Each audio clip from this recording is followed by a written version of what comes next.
एक बार एक गांव में एक व्यक्ति रहता था जो बहुत ज़्यादा बोलता था। वह एक ऐसा व्यक्ति था जिसको हर बारे में अपना ज्ञान देना होता था, चाहे कोई पूछे या ना पूछे।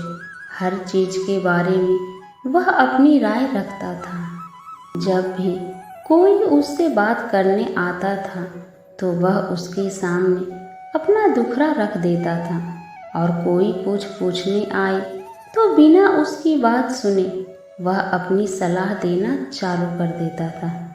और यही कारण था कि उस गांव के लोग उसे ज़्यादा पसंद नहीं करते थे।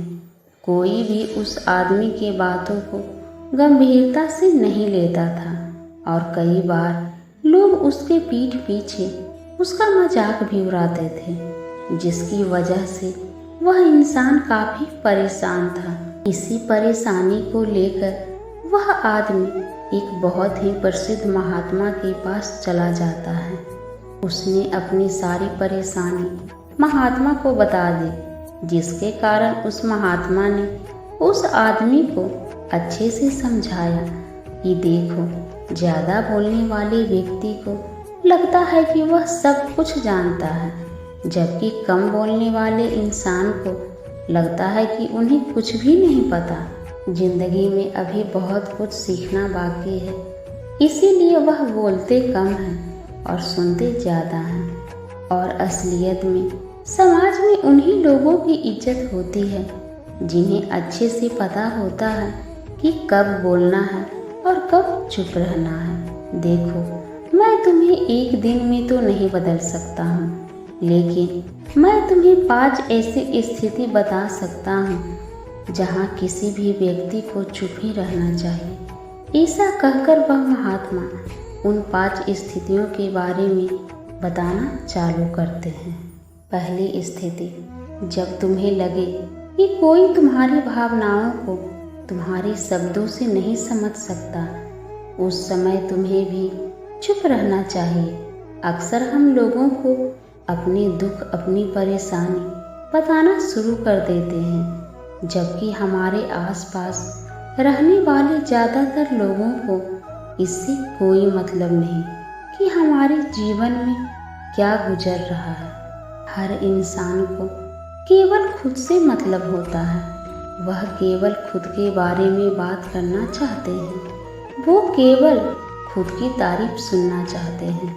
उन्हें हमारे जीवन की परेशानियों से कोई मतलब नहीं होता, और ना ही वह सुनना चाहते हैं। इसीलिए कभी भी अपने कुछ करीबी मित्रों और परिवार वालों को छोड़कर किसी ऐसे इंसान को अपनी परेशानी ना बताएं जो तुम्हारी बातों को समझने के बजाय उनका मजाक बनाए। दूसरी स्थिति, जब तुम्हें ना पता हो किसी विशेष मौके पर क्या बोलना है, या फिर तुम्हें किसी भी घटना के बारे में आधा अधूरा ज्ञान है, ऐसे मौके पर भी तुम्हें चुप रहना चाहिए। ऐसा इंसान जो आधा अधूरा ज्ञान होने के बाद भी उस विषय में बात करता है, वह अक्सर मजाक का पात्र बनता है। इसीलिए कभी भी आधी अधूरी और इधर उधर से मिलने वाली जानकारी के आधार पर लोगों से अपनी बात मनवाने की कोशिश ना करें। तीसरी स्थिति, गुरु ने कहा, जब कोई इंसान तुम्हारे सामने किसी तीसरे इंसान का बुराई कर रहा हो, तब ऐसी परिस्थिति में भी तुम्हें चुप रहना चाहिए। तुम्हें कभी भी ऐसे नकारात्मक बातचीत का हिस्सा नहीं बनना चाहिए। चौथी परिस्थिति, गुरु ने कहा, जब कोई तुम्हारे ऊपर गुस्से और घृणा से चिल्लाए, तुम्हारा अपमान करे, तब ऐसी परिस्थिति में तुम चुप रहकर सामने वालों के गुस्से और घृणा को कम कर सकते हो। साथ ही तुम इस स्थिति को खराब होने से भी बचा सकते हो। जब तुम सामने वाले का जवाब क्रोध से ना देकर उसी समय चुप रह जाते हो, तब यह बात उस क्रोध करने वाले इंसान के दिल में लगती है। गुस्सा कम होने पर उसे अपनी गलती पर पछतावा होता है।